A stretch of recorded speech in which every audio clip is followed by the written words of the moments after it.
Bismillahirrahmanirrahim. Perkenalkan, nama saya Sri Nabila. Saya dari jurusan akuntansi semester 3. Baik, terima kasih. Saya akan menjelaskan tentang pemikiran ekonomi Islam secara klasik. Konteks pemikiran ekonomi Islam klasik yang dimaksud dalam bab ini adalah pemikiran ulama Muslim berkaitan dengan pemikiran ekonomi Islam serta era Rasulullah SAW.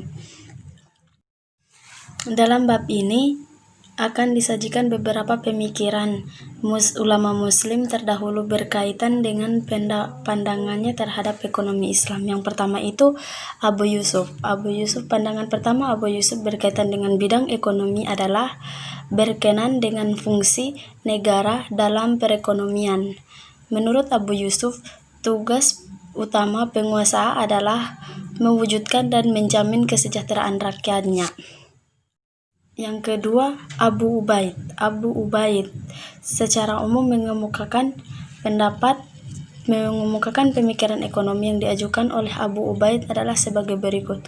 Negara memiliki sumber pendapatan yang utama dari fai atau khums dan sedekah. 2. Kepentingan individu apabila berbenturan dengan kepentingan publik. 3. Pendistribusian yang berbeda atas kelompok Baduai dan urban, yaitu kelompok urban mendapatkan hak yang lebih dibandingkan dengan Baduai karena sumbangsinya terhadap negara. 4. Menentang pendapat yang menyatakan bahwa pembagian harta zakat harus dilakukan secara merata di antara 8 kelompok penerima zakat dan cenderung menentukan suatu batas tertinggi terhadap bagian perorangan. 5. Fungsi uang yang hanya sebagai sarana pertukaran. Yang ketiga, Al-Ghazali. Secara umum pemikiran Al-Ghazali mengenal ekonomi sebagai berikut. Aktivitas ekonomi.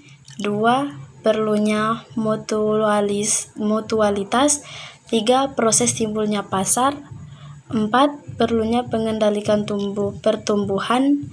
5. Menolak atas sistem riba yang diberlakukan. 6. Sangat mengecam perilaku pemalsuan uang, dapat merugikan perekonomian secara menyeluruh. 7. Perlunya lembaga Al-Hisbah sebagai badan pengawas aktivitas ekonomi di pasar agar tercipta suatu transaksi yang jujur dan adil. 8. Negara harus menghimpun pendapatan dari seluruh penduduk berdasarkan hukum Islam. Yang keempat, Ibn Taimiyah. Secara umum pemikiran ekonomi yang diajukan oleh Ibn Taimiyah adalah yang pertama, perlunya penetapan harga,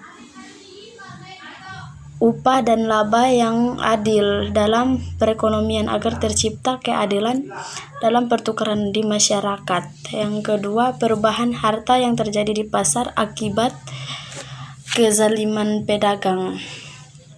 Yang ketiga, penerapan harga oleh pemerintah hanya dapat dilakukan apabila terjadi ketidaksempurnaan atau distorsi di pasar. Yang keempat, fungsi uang hanya sebagai penyimpan nilai dan media pertukaran.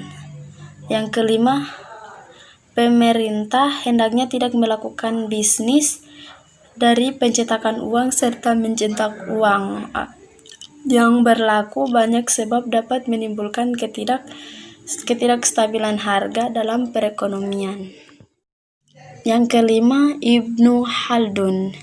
Secara umum pemikiran ekonomi yang diajukan oleh Ibnu Khaldun adalah sebagai berikut. Yang pertama, produksi. Produksi adalah aktivitas manusia yang diorganisasikan secara sosial dan internasional. Yang kedua, organisasi sosial. Dari tenaga kerja ini harus dilakukan spesialisasi yang lebih tinggi dari pekerja.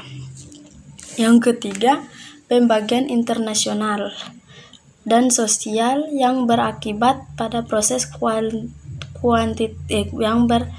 berakibat pada proses kumulatif yang menjadikan negeri-negeri yang kaya semakin kaya dan menjadikan yang miskin semakin menjadi miskin lagi. Yang keempat, kekayaan bangsa-bangsa tidak ditentukan oleh jumlah uang yang dimiliki bangsa tersebut. Yang kelima, mendukung penggunaan emas dan perak sebagai standar moneter. Yang keenam, Al-Mawardi.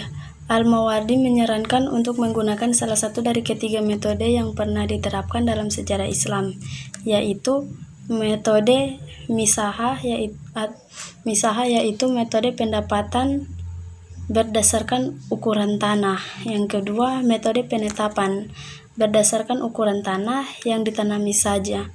Yang ketiga, metode musakah, yaitu metode penetapan berdasarkan presentasi dari hasil produksi. Sekian pembahasan dari saya.